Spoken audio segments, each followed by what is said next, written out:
Il est bien protégé ce château, on a assez peu de risques d'être attaqué là. Oui, c'est très impressionnant. Quand on arrive et on voit ces remparts, ces donjons, on fait un bond en arrière. Vous savez combien de tours surplombent la vallée? Ah non, pas de but. 52. 52, impressionnant. On le dit, allez, on le dit. On est à Carcassonne. Carcassonne.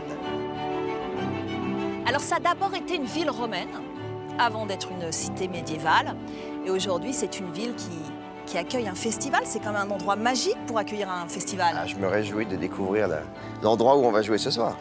Est-ce que vous avez pris votre épée et votre cotte de maille? Non, mais j'ai mon archet, donc je pense que ça devrait suffire. Hein.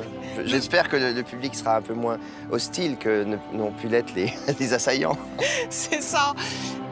Est-ce que vous allez nous ensorceler? Est-ce que vous êtes un peu ensorceleur? Parce que quand on est dans un château comme celui-là... ensorceleur, je sais pas. J'espère que je vais vous faire rêver, voilà. Bonjour Renaud Capuçon. Bonjour. Avec vous, Carcassonne a choisi l'un des plus fervents ambassadeurs de la musique classique. Je crois que vous donnez plus de 120 concerts par an. Vous assurez la direction artistique de 2 festivals. Votre dernier album, Le Violon Roi et Disque d'Or, c'est dire à quel point votre passion est contagieuse et j'espère que vous allez nous faire rêver donc ce soir. J'espère aussi. Je vous propose qu'on découvre ce château et cette scène qui nous attendent, qui vous attendent. On y va? On y va.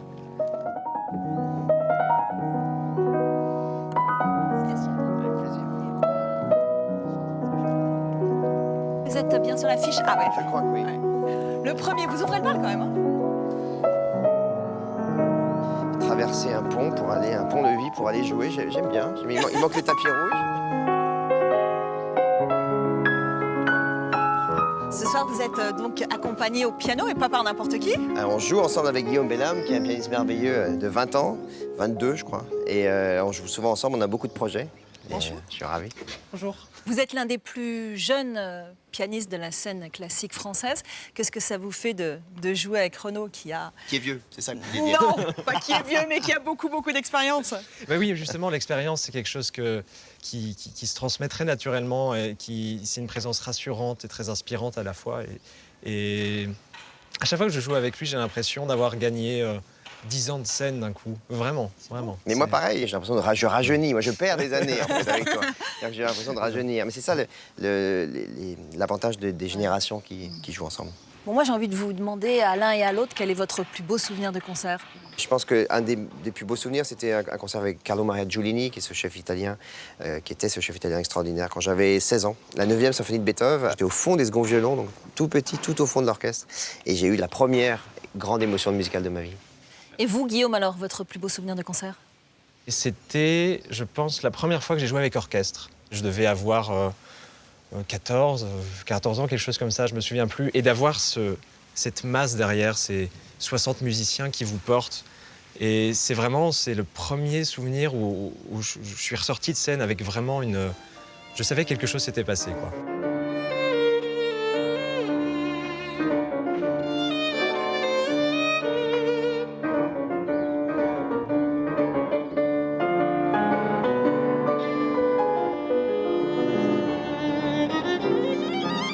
Renaud, votre dernier album s'est très bien vendu. Il s'appelle Le Violon Roi, disque d'or, bravo. Plus de 75 000 exemplaires vendus en ces temps de crise de streaming, c'est presque un exploit.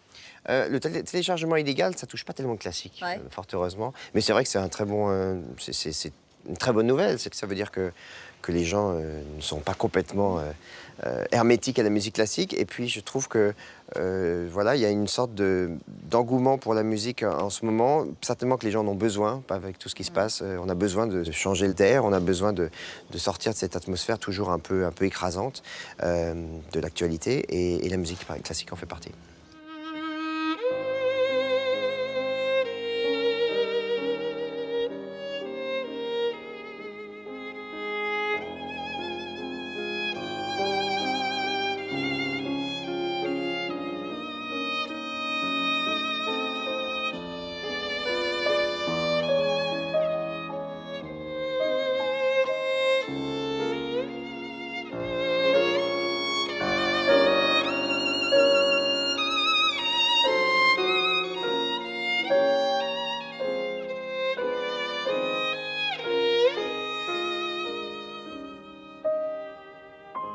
La diversité culturelle, c'est l'essence même de ce festival de Carcassonne, qui met à l'honneur des concerts, mais aussi du théâtre, de l'opéra, de la danse.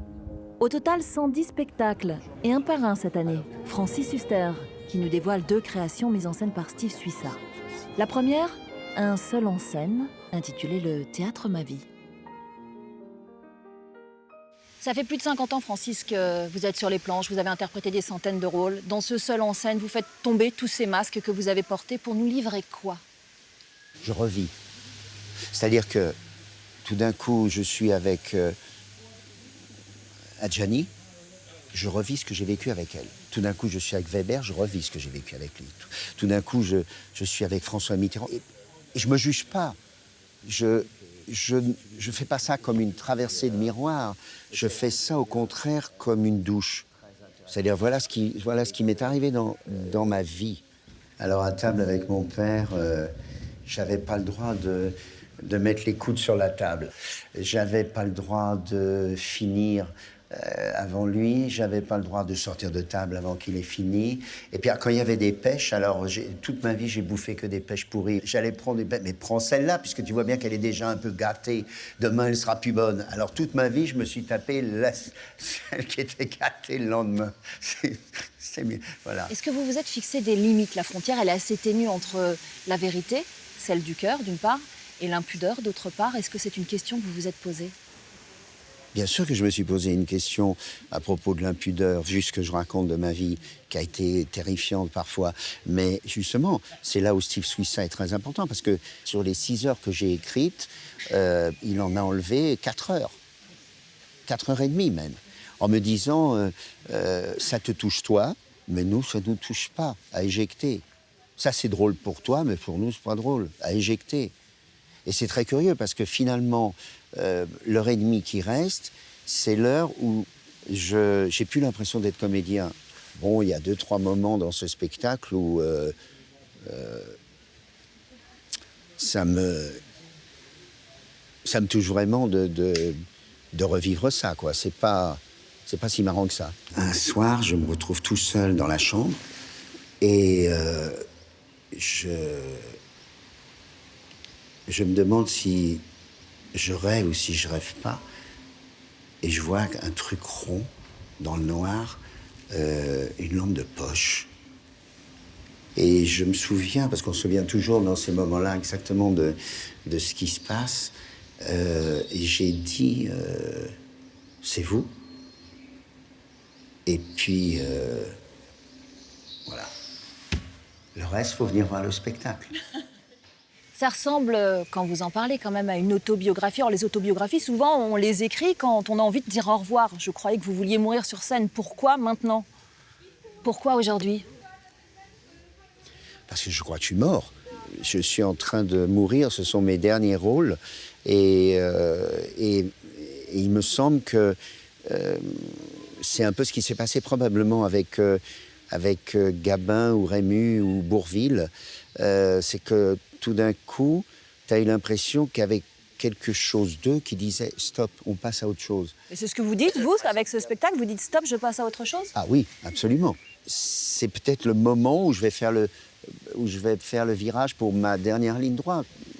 J'ai l'impression que peut-être à cause de ce spectacle, il y a des metteurs en scène de cinéma, de théâtre qui vont se dire « je pensais pas qu'Huster c'était ça ». Bah tiens, on va lui proposer ça et ça. J'ai l'impression, Francis, qu'on est un petit peu à l'heure du bilan. Alors j'ai envie de vous poser une question. Si c'était à refaire, est-ce que vous referiez exactement pareil? Dans ma vie artistique, oui, à 100%. Dans ma vie privée, non, à 100%. Merci, merci, c'est bien. Non, mais c'est très simple. Oui, hein. ça La le mérite d'être court. Non, mais la réponse est très simple. Hein. Tout a été sublime. C'est le soleil, la vie artistique, et tout a été la nuit et l'ombre, la vie privée. Mais c'est pas parce que... comment expliquer? Est-ce que vous avez eu cette carrière-là aussi et que vous avez fait ces choix-là aussi dans votre carrière parce que vous avez eu cette ombre dans votre vie privée? Mais évidemment, je pense que ça me paraît stupide à dire, mais si ta vie te comble, pourquoi faire les sacrifices que tu dois faire, que ce soit dans le sport, dans l'art, dans la science, tu peux pas. Je ne veux pas dire que... Oh si, je le dis quand même. Je pense que tous ceux qui ont réussi dans leur passion ont plus ou moins raté leur vie. Un mot sur Horowitz, c'est également une création que vous allez jouer ici à Carcassonne. Ça s'appelle Horowitz, le pianiste du siècle. Pourquoi avoir voulu nous raconter cette histoire? Quand j'ai commencé à la Comédie Française, j'avais une passion pour la musique et une passion pour 3 grands musiciens. Gustav Mahler, j'ai écrit une pièce sur lui. J'ai fait aussi Toscanini. Et là, c'est la fin de la route. Et je voulais absolument incarner Vladimir Horowitz. Mais je ne savais pas du tout comment le faire. J'ai cherché pendant 20 ans. Quand Francis Huster m'a raconté la vie d'Horowitz, je me suis tout de suite penché sur son destin. Il a eu une vie incroyable. Horowitz, c'était le plus grand pianiste du siècle. C'est quelqu'un qui est né en 1903, qui a traversé les 2 guerres mondiales, né russe, mort américain, qui a plusieurs fois été proche de la mort, quelqu'un d'insaisissable.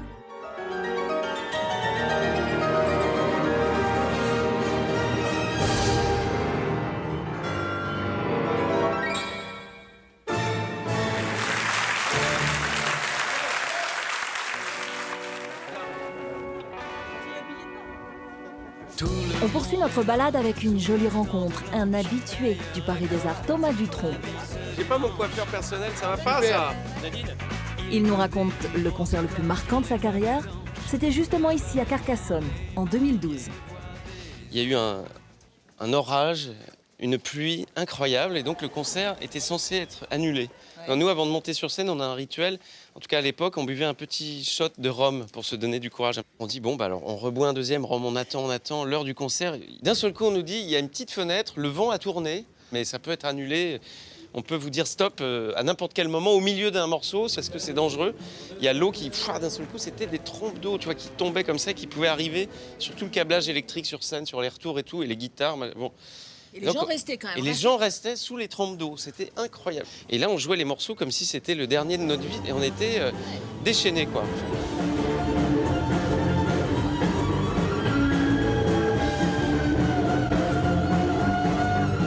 Je suis pas un homme, je suis pas une femme, juste une âme, une âme.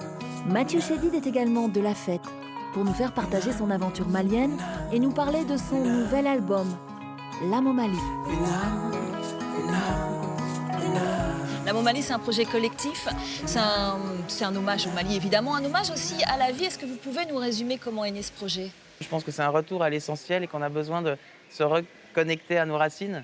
Et l'Afrique et le Mali, en l'occurrence pour la musique, c'est vraiment c'est une évidence pour moi. Donc voilà, c'est un projet amical qui devient une aventure exceptionnelle, quoi.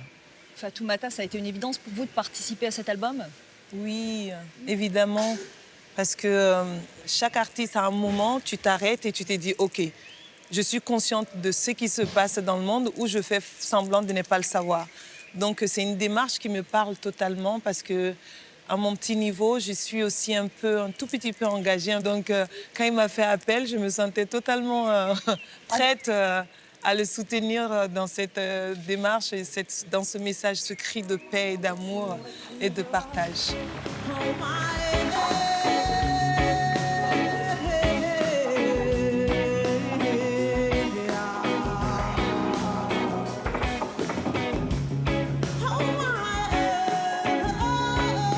Au passage, vous inventez un nouveau son, l'afro-pop.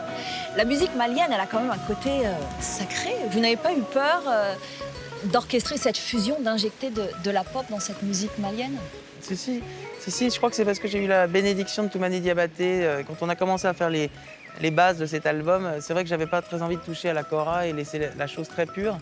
Mais c'est vraiment Toumani Diabaté qui m'a dit « Non, s'il te plaît, Mathieu, vas-y, transcende tout ça, électrise, fais du M », il m'a même dit cette phrase. Et donc c'est là où j'ai eu quelque part l'autorisation de me lâcher. Et c'est là que c'est devenu intéressant, parce que c'est pas un album de world music classique, c'est justement voilà, un métissage, l'idée de, avec plusieurs origines, créer un nouveau langage, quoi. J'entends dans ta kora parfois même ta colère. J'entends dans ta kora ton cœur qui bat, mon frère. Tout le monde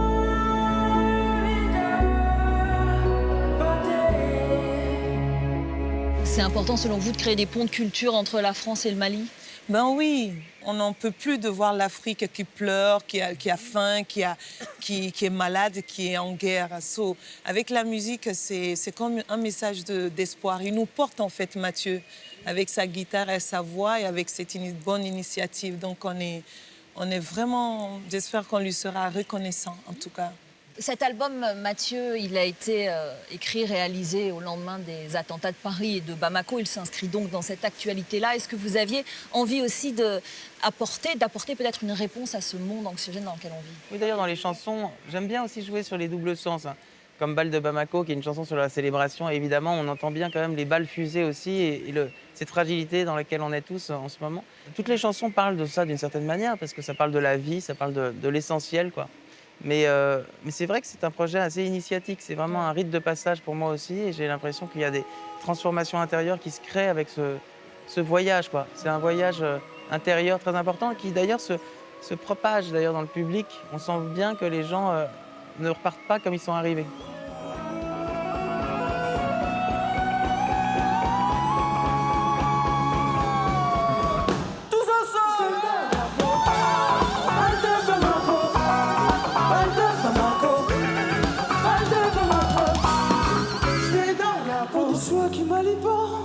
Qu'importe la couleur de ta peau, béni soit qui au Mali danse au son des balles de Bamako.